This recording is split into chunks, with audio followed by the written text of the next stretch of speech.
Welcome to SobelCo Insights. In this session, we will be discussing leases.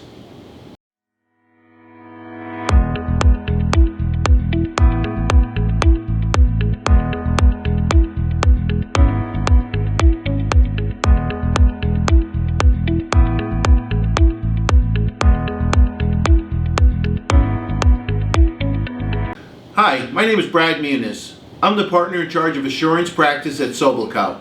With me today is Enid Guzman. As I mentioned, we're going to be discussing leases today. Enid, I started talking about leases 4 years ago, and people said to me, I don't need to think about it 4 years from now. Then I talked about it two or three times after that, and people are like, maybe it's important. Then I talked about it a lot last year, and you and I were working with people, and they're like, oh, we're so tired of hearing about this. But this is pretty important, right? Right. I mean, what's changing with these new lease standards that we need to tell people about? Right. So as you mentioned, we've been talking about this for years now, but last year the FASB finally came out and said it's not going to be deferred any longer, so it will be effective, or it has been effective for some entities. So really what the standard is changing is lessees reporting under the GAAP basis will be required to record a right of use asset and a lease liability for most of its leases. So generally the right of use asset and lease liability will be recorded at the present value of lease payments adjusted for certain items such as lease incentives, direct costs, etc. Under the previous accounting standard, operating leases were recorded in expense over the life of the lease on a straight line basis, so there was no balance sheet recognition.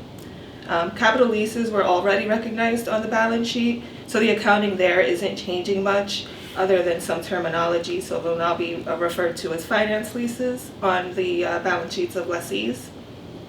And so the new standard also requires extensive disclosures. Extensive disclosures. Yes. And the one thing, I just want to go back real quick 1 second. I think you hit on something really big. I don't know if people were listening, but I hope they were listening, because I know we've said this many times before, and I don't know if they were then, but I hope they're listening now.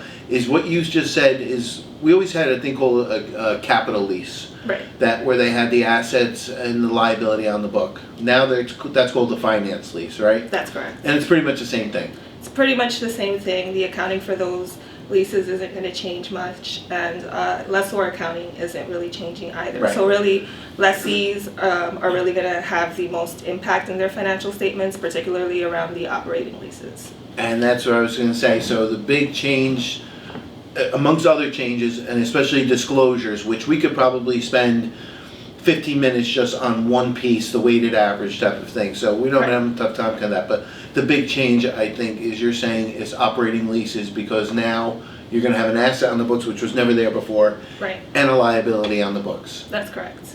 Yeah. And then as I mentioned before, the extensive disclosures will require lessees to disclose things such as the weighted average remaining lease term, the weighted average discount rate used to calculate the right of use asset and lease liability. So a lot of new changes coming to those financial statements. And I've seen public business entities have had to adopt this already. That's right. And I've seen financial statements that don't have that disclosure that you're referring to. I won't tell you who, okay? But I have seen it, and people are missing some of this disclosure already, I'm noticing. Right.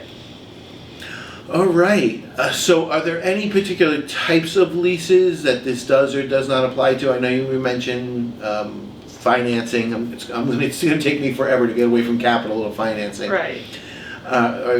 I know you mentioned financing and operating. Is there any other particular issues or types of leases? So this new standard applies to all leases, including subleases for the use of identified property, plant, and equipment.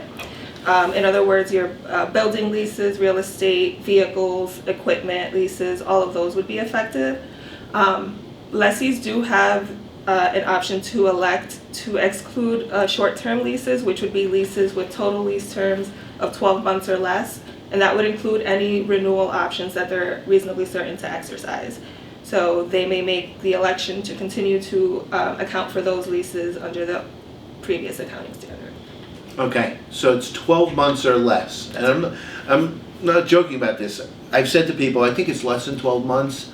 And then that's going to be critical because years ago I've seen that there are leasing companies that try to sit there and design leases so that it does not fit into certain criteria. Right. And I think that the guidance, you obviously know better than I, is 12 months or less. Right. Now I know I'm going to be a real jerk with this. Is that 365 days?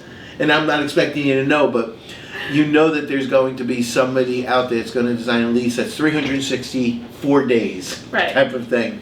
Right. Because 366 is throws it over. I'm just wondering about that 12 months. Because, Chris Martin, John Malaj, they deal with supermarkets a lot that have 52, 53 weeks. Right. What's 12 months? Oh. Right.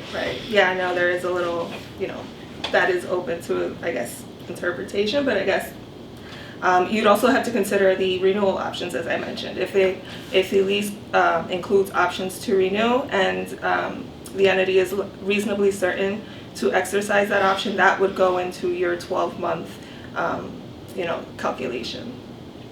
Yeah, and that's going to be up for debate now too, I could say. Yeah, okay? Certainly. Yeah. Because can we describe what reasonably certain to exercise is? Right. So there's some judgment that goes into that. So there are certain things where, if an entity makes significant improvements to, say, their office building or, warehouse, that's likely an indicator that they plan to be there long term.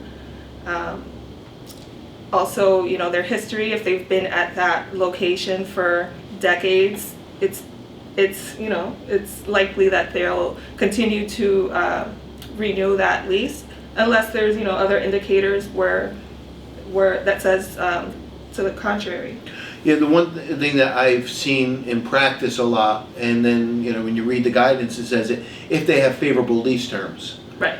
If they entered into a lease, during a recession and they got favorable lease terms, and now it's a booming economy, and for them to move, it's going to be significant, they would probably exercise. Right. Yeah, so you kind of have to look at the big picture, the whole picture, and understand kind of what indicators there are, either way.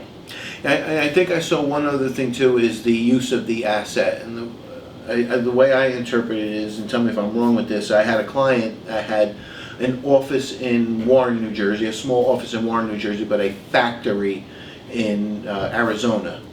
Now they could move their office in Warren unless they have a favorable lease. They can move that anywhere, The factory, to pack up the equipment, to reinstall or build the equipment and everything, plus inventory, those are the type of things you have to take into consideration too. Exactly. Yeah, it's much easier to pack up a small office, but when you have heavy machinery or things like that, it's much more difficult for you to just up and move.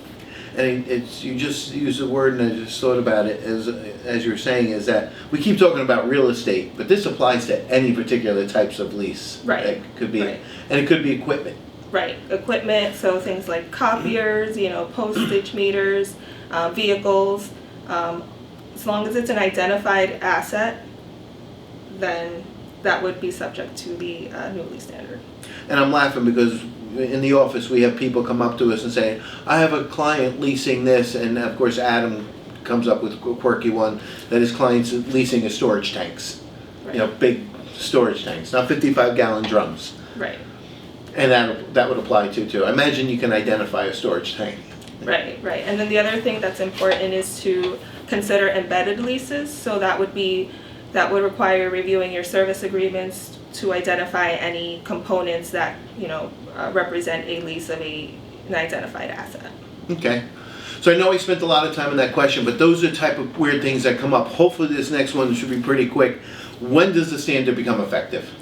So for some entities, it's already become effective, as I mentioned earlier. So public companies and certain nonprofit organizations have already adopted. For non-public companies and most nonprofit organizations, it becomes effective for fiscal years beginning after December 15th, 2021.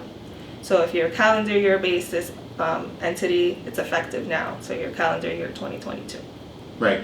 Interim reporting could be next year, but if you're getting ready for the calendar reporting 12/31/21, they should start thinking about it now. Don't wait for the audit to be going on. That's right. Okay, so now adopting this, now when I was in college, and I know I'm going to sound very old here, okay, when I was a kid, we never did that type of thing. We played outside all the time.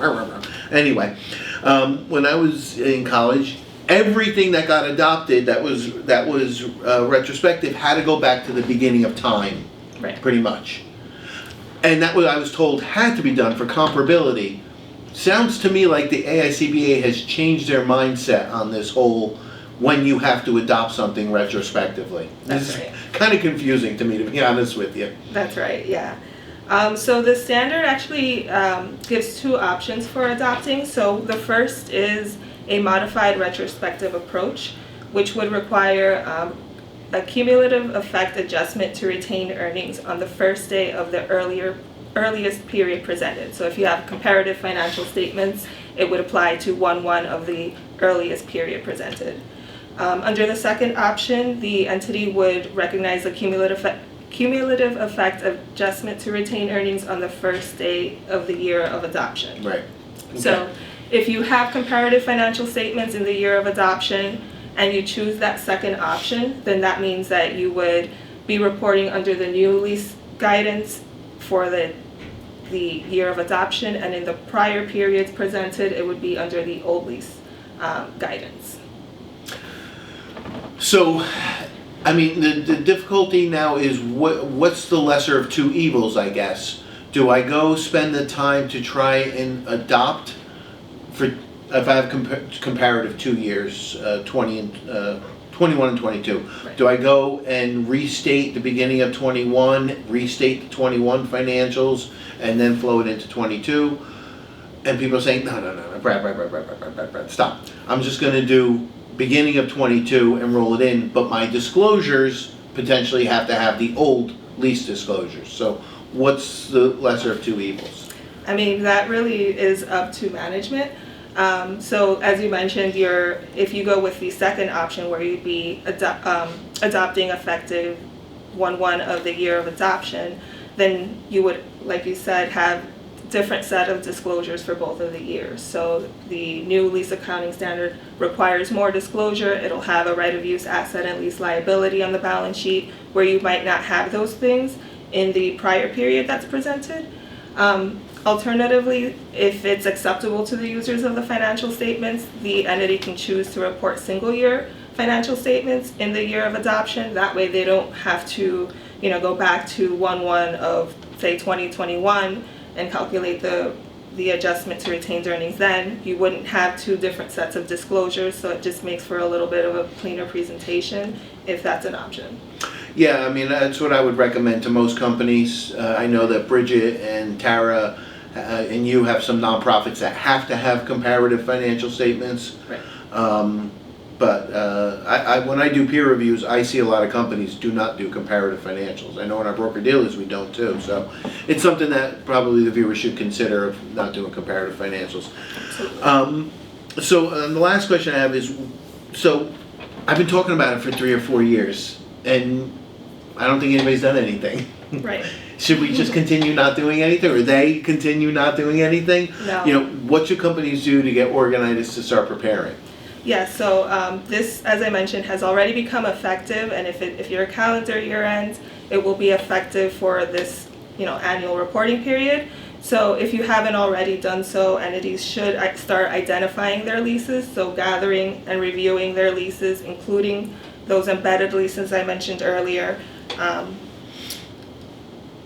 This means reviewing the service agreements such as IT services, telephone service, etc.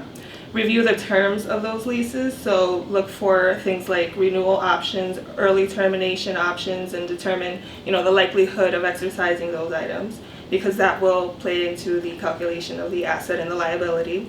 And discuss the upcoming changes with the users of the financial statements, so whether that's owners, grantors, funders, lenders, because they're certainly going to have questions if they're not aware of this changes coming about this new asset, the new liability on the balance sheet, and particularly if you have financial covenants with your lenders, your financing arrangements, discuss that with your lenders to understand how it's going to affect your financial ratios and your ability to meet those covenants. That's probably the biggest, and you think, what should they do to get ready? I think get your inventory of leases, like you said. And I forget all the time you better talk about with your banker, particularly, if amongst others, the banker, the impact of the financial statements. Because this is going to have an impact. You're going to have a liability on the books, so at a minimum, your debt to equity ratio is going to change. Right. So, in closing, I want to say that you pretty much head up our lease initiative for the past year now. Thank you very much. I know that you've built a team of people that have tested software that we're using, and you have a person, we'll put the information on the screen of the contact information for Enid and Viviana that's working with you. If people have questions, they can reach out to you. Absolutely. And you can give them more information on the standards. So. Absolutely. Yes, I'm happy to answer any questions. Great. Thank you very much. Thank you for tuning in. For these and other episodes, please look at our YouTube channel. Also, on April 27th, we will be having our nonprofit symposium from 8 a.m. to 11:30 a.m. at the Palace in Somerset. And on May 18th, we will be having our employee benefit plan symposium from 12 noon to 1:15. That will be virtual. To sign up for these and other items, please visit our website. Thank you.